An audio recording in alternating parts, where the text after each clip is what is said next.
బంగారం బ్యాంకులు ఇతర ప్రైవేటు సంస్థల్లో ఉన్న విడిపించి కొనబడను. కొమ్మూరి గోల్డ్ ఆంధ్ర మరియు తెలంగాణ. నమస్తే, వెల్కమ్ టు అవర్ ఛానల్. నేను పద్మిని. ప్రస్తుతంతో పాటు ప్రముఖ ఆధ్యాత్మికవేత్త వాస్తు జ్యోతిష పండితులు కేఎస్ఆర్ గారు మనతో పాటు ఉన్నారు. మాట్లాడదాం.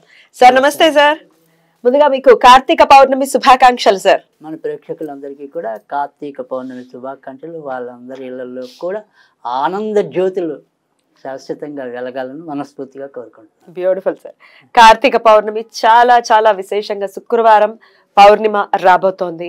అలాగే నంబర్ 6 మీద రాబోతోంది. మీరు 6ని కుజుడుగా చూస్తారు, కానీ ఇన్ జనరల్ గా అయితే 6 అంటే శుక్రుడుగా కన్సిడర్ చేస్తూ ఉంటారు. అలాగే భరణి నక్షత్రం రాత్రి వరకు ఉండబోతోంది.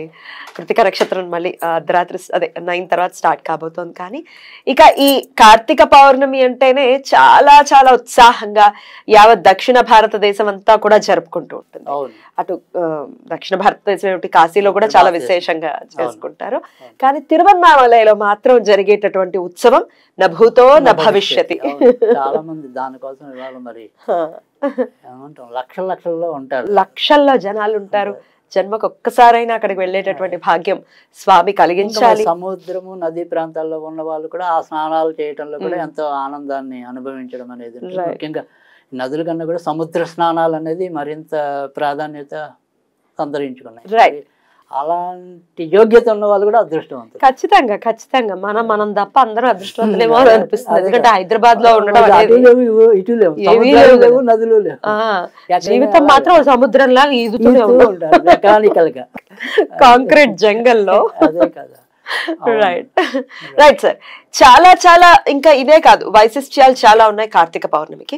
టూకీగా వాటన్నిటి గురించి ఒక్కోసారి మీరు అలా స్పృశించి తర్వాత కార్తీక పౌర్ణమిని ఎలా వినియోగించుకోవాలో ఒక్కసారి మీ ద్వారా సార్. రైట్. అంటే ఇక్కడ కార్తీక పౌర్ణమి అనేది మనకంటే నేనుగా చెప్పాలంటే సరే, ఇప్పుడు ఎవరైనా సరే ఈ నెలల్లో కూడా ప్రతిరోజు మనం దీపం పెట్టకపోతే 365 రోజులు దీపం వెలిగించడం అనేది కూడా ఒక పద్ధతి. ఆడవాళ్ళందరూ చాలా భక్తి శ్రద్ధలతో పెడుతుంటారు, అదొక పద్ధతి. కాకపోతే అసలు కార్తీక పౌర్ణమి అనేది ఏంటంటే ఇదే రోజు శివుడు త్రిపురాసురుణ్ణి సంవరించాడు అని చెప్పి, అందుకని దాన్ని మనం త్రిపురోత్సవం అని చెప్పి చేయటం అనేది ఉంటుంది. ఈ త్రిపురాసురుడు పోని మామూలు వ్యక్తి అయితే కాదు. యాక్చువల్గా ఆయన కూడా ఏమంటాం, వినాయకుడికి తపస్సు చేసి వినాయకుడి యొక్క అనుగ్రహంతో మరి అనేక వరాలు పొంది మరి ఇటు ఏమంటాం సత్యలోకాన్ని ఆక్రమించాడు, కైలాసాన్ని ఆక్రమించాడు, తర్వాత విష్ణులోకాన్ని అంటే వైకుంఠాన్ని కూడా ఆక్రమించాడు. అంటే 3 పురాల్ని ఆక్రమించిన వాడు కాబట్టి వాడు త్రిపురాసురుడు.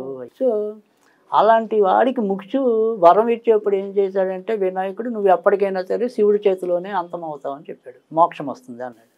అందుకని శివుడు పౌర్ణమి నాడు ఇదే రోజున ఆ త్రిపురాసురుడిని సంహరించాడు. కనుక దాన్ని త్రిపురోత్సవం అని చెప్పి ఆనందంగా చేయటం అనేది ఉంది. అయితే ఇక్కడ చాలా మరి జ్వాలాతారణం అనేది కూడా చాలా గొల్లలో చేయటం అనేది ఉంటుంది. దీనికి కూడా రకరకాల కథలు అయితే ఉన్నాయి. ఏదైతే మరి కృత్తికలు సుబ్రహ్మణ్య స్వామిని పెంచడం అనేది ఉంటుంది కదా, పాలివ్వడం. సో అగ్ని, అందుకని ఆయనకి ప్రతీకగా వేయటం అనేది ఒక కథ చెప్పడం అనేది అయితే ఉంటుంది. కానీ ఈ జ్వాలాతారణం అనేది అంటే మనకి ఇప్పుడు నాకు ఆ అదృష్టం ఇప్పుడు కరువైంది, కానీ బట్ కనీసం ఒక 10 ఏళ్ళు అయితే కనుక ఏదైతే పల్లకి ఉంటుంది కదా, ఉత్సవముక్తులని ఉంటారు. వీటిని మనం ఒక గడ్డితో పేని తీగకి దీపం వెలిగించడం అనేది ఉంటుంది. ఆ అగ్ని ప్రజ్వలిస్తుండగా దాని నుంచి మనం 3 ప్రదక్షిణాలు చేయాలి. కింద నుంచి పైన అగ్ని ఉంటుంది, కింద మనం వెళ్ళాలి. సో ఆ మీద పడేలోపు అంత వేగంగా వెళ్తూ ఉంటాం. అది ఒక్కొక్కటి జారుతూ ఉంటుంది. కాళ్ళు ఎవరికి ఎప్పుడో కానీ ప్రమాదాలు చేయటం అనేది నేను ఎప్పుడు వినలేదు.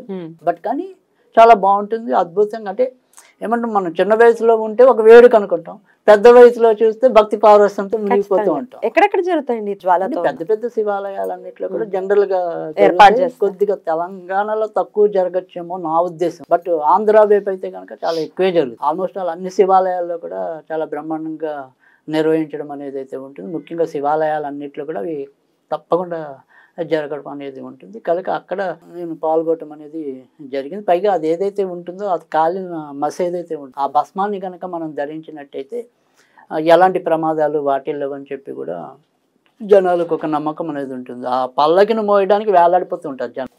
సరే అదేదో వడ్డించేవాడు మనవాడైతే అన్నట్టు సాధారణంగా నేను పాల్గొన్న గుళ్ళన్నిటికీ కూడా మరి ఈ వాళ్ళు నాకు తెలిసిన వాళ్ళు అవటం అనేది ఒకటైతే నేను పాత్రికేయుడిగా ఉండటం వల్ల అదొక అర్హత అనుకోండి.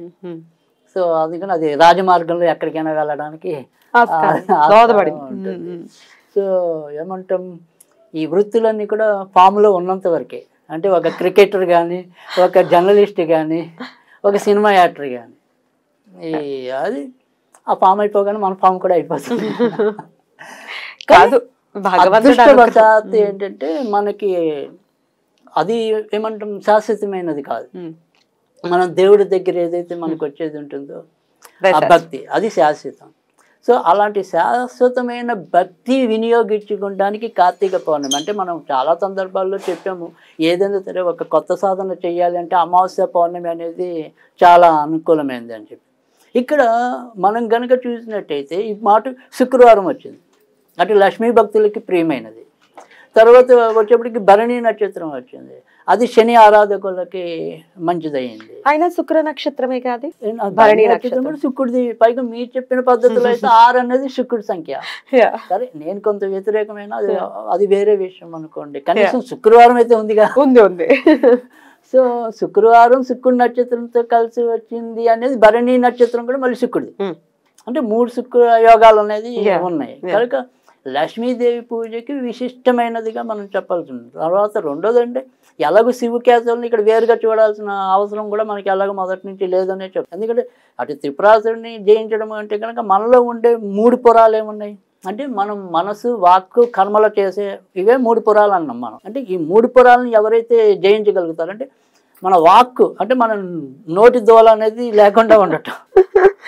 సో దాని ద్వారా చేసే తప్పు ఏదైతే ఉంటుందో దాన్ని సరిదిద్దుకోవడం. తర్వాత క్రియ అనేది మనకి తెలిసిందిగా మనం పాపం పనులు చేస్తామా పుణ్యం పనులు చేస్తామా అనేది. వీటన్నిటినీ కూడా అసలు ఇబ్బంది పెట్టేది ఏంటి మన మనసేగా. మన మనసు కరెక్ట్ ఉంటే మిగతావన్నీ ఆటోమేటిక్ గా కరెక్ట్ గానే అదే నడిపిస్తూ ఉంటుంది కదా. అందుకే మనోవాక్ ఇవే ఈ 3 పురాలు.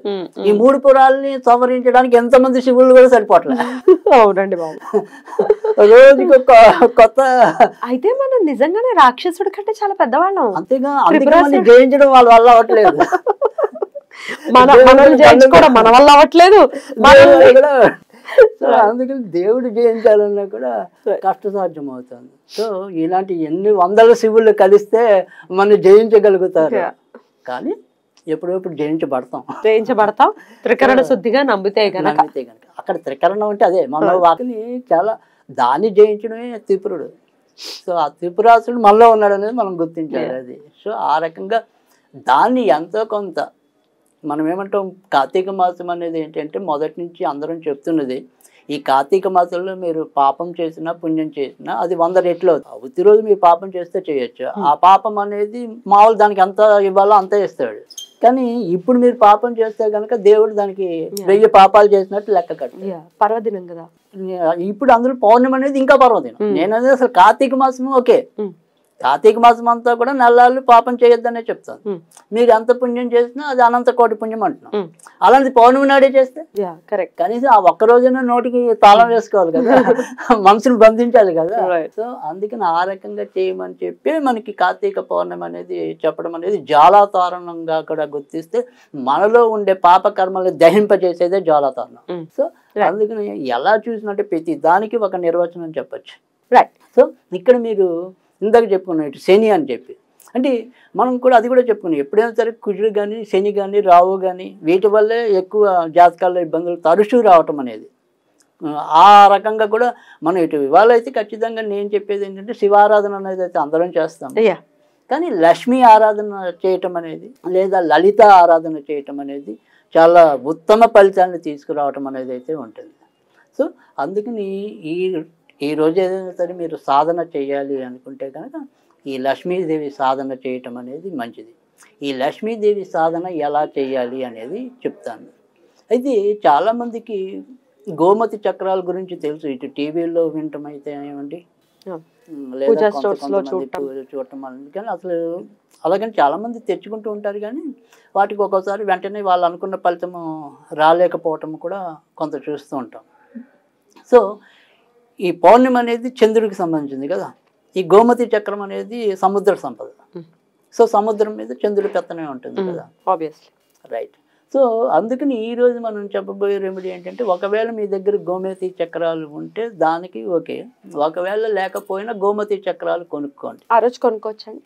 అంటే ముందు రోజు కొనుక్కుని తెచ్చుకొని ఈరోజు మనం సాధనకి వినియోగించుకోవటం అనేది అవసరం. అది ఏ రకంగా వినియోగించుకోవాలి అనేది చెప్తా. ఇక్కడ ఈ గోమతి చక్రాలు అన్నవి ఏంటంటే ఒక బేస్ సంఖ్యలో తీసుకోండి. అంటే 3 కానీ 5 కానీ 9 మ్యాక్సిమం, 7 వద్దు. మళ్ళీ తీసుకుంటే 3 తీసుకోండి, లేదంటే 5 తీసుకోండి, లేదంటే 9 తీసుకోండి, అంతే. తీసుకుని ఏం చేయాలి అనేది ఈ పౌర్ణమి రోజు మనం చేయాలి. ఉత్తి రోజు మీరు ఎప్పుడప్పుడు కొనుక్కొని తెచ్చుకుని రెడీగా ఉంచుకోండి. కానీ మనం చెప్పే సాధన ఏదైతే ఉందో అది మటుకు పౌర్ణమి నాడే చేయండి. ఎందుకంటే ఇలాంటి పౌర్ణమి మీకు మళ్ళీ మళ్ళీ రాదు. మళ్ళీ 1 ఇయర్ ఆగాలి. ఉంటాయి. అప్పుడు శుక్రవారమే వస్తుందో చెప్పలేం. భరణి నక్షత్రం ఒకసారి తగలొచ్చు, కుత్తికైతే ఖచ్చితంగా తగులుతుంది అనుకోండి, అది వేరే విషయం. సో పైగా సంఖ్య 1. సో అక్కడ మళ్ళీ 1, 5గా విడదీస్తే అక్కడ మళ్ళీ 1 రవి నంబర్ అవుతుంది, 5 ఏమో బుధుడు నంబర్ అవుతుంది.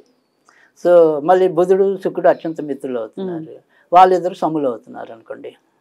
సో ఎలా చూసినప్పటికీ కూడా ఇవాళ మనకి అనేక విశిష్టలతోనే ఈ నెల రావటం అనేది జరుగుతుంది. సో దాన్ని మనం వినియోగించుకోవటమే. సో ఈ గోమతి చక్రాలు ఏం చేయాలి అంటే కనుక, మీరు ఒక ఆకుపచ్చ వస్త్రం తీసుకోండి. అది చిన్న కర్చీప్ అంత ఉంటే చాలు. ఈ కర్చీపులో ఈ 9 లేదా 3 లేదా 5 ఈ గోమతి చక్రాలు వేయండి. వేసి తర్వాత ఏం చేయాలి అంటే కనుక, వీటితో పాటుగా ఒక 5 వక్కలు తీసుకోండి. ఈ వక్కలు 5. తర్వాత మళ్ళీ ఇంకా ఏం చేయాలి అంటే కనుక 5 స్ఫటిక పూసలు ఉండాలి. ఓకే. ఈ 3ని కలిపేయండి. ఏమో చెప్పాను? వక్కలు చెప్పాను, వక్కలు, స్ఫటిక పూసలు చెప్పాను, తర్వాత గోమతి చక్రాలు చెప్పాను. ఈ 3ని మనము ఒక ఆకుపచ్చ వస్త్రంలో పెట్టి అప్పుడే ముడి వేయద్దు. అంటే మూటలా చేయొద్దు, లేదా ఏమంటారు పొట్లం కట్టద్దు, పోట్లు ఇలా చేయొద్దు. చేయకుండా ఏం చేయాలంటే కనుక ఏం లేదు, చాలా చిన్న మంత్రమే.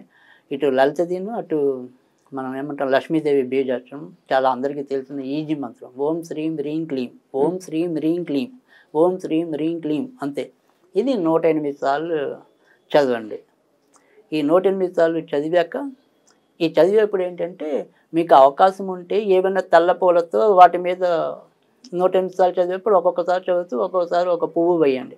సరే మా దగ్గర పువ్వులు ఏమీ లేవు అనుకుంటే కనుక శ్వేత అక్షంతలు. శ్వేత అక్షంతలు అంటే పసుపు ఏం కలపకూడదు, ఓన్లీ కొద్దిగా నూనెతో, అంటే పొడి అక్షంతలు కూడా మళ్ళీ మనం చేయకూడదు కాబట్టి కొద్దిగా నూనె కలిపి ఊరికే తెల్లపే, దాంట్లో పసుపు ఏం వాడద్దు.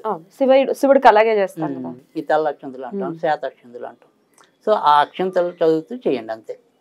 చేశాక వీటిని మనము ఆ పూజ అయిపోయాక 1 గంట ఉంచేసి, ఆ తర్వాత మన ఇంట్లో ఏదైనా సరే డబ్బు ఎక్కువగా పెట్టే చోట కానీ అలా పెడితే మీకు తప్పకుండా ఈ ఆర్థిక ఇబ్బందులన్నీ కూడా తొలగిపోతాయి. ఏ సమయంలో చేయమంటారు ప్రత్యేకించి క్రతువుని? అంటే ఏదైనప్పటికీ కూడా రాత్రి 9:55 లోపు పూర్తి చేసేయండి. అంటే మనకి కుత్తిగా రావటం కన్నా కూడా మనం అంతా కూడా ఇది లక్ష్మీదేవికి సంబంధించి చెప్తున్నాం కాబట్టి మ్యాక్సిమం రాత్రి 9:55 లోపు కనుక చేయగలిగితే మీకు మంచిది. ఆ రకంగా చేయండి, తప్పకుండా మంచి జరుగుతుంది. బ్యూటిఫుల్ సార్, చాలా అద్భుతంగా వివరించారు. డెఫినెట్ గా కార్తీక పౌర్ణమిని ప్రతి ఒక్కరు కూడా వినియోగించుకుని ఆర్థికంగా పుంజుకోవాలి, ఆర్థికంగా ఇబ్బందుల నుంచి బయటపడాలి మన వాళ్ళు అని కోరుకుంటున్నాం. ఎక్కడి నుంచి ఎక్కడ తిరిగినా అందరూ బాధపడేది ఫైనల్ గా అక్కడికే వస్తుంది. ఫైనల్ గా అక్కడికే వస్తుంది. సో ఒక్కొక్కరికి ఒక్కొక్క డబ్బుతో అవసరం ఉంటుంది కదా. సో అందుకని ఎలా చూసినా వాళ్ళకి ఉపయోగపడుతుంది, అంతకంటే ఆనందం మరొకటి లేదు. రైట్ సార్, చాలా చక్కగా వివరించారు. కృతజ్ఞతలు. నమస్తే సార్.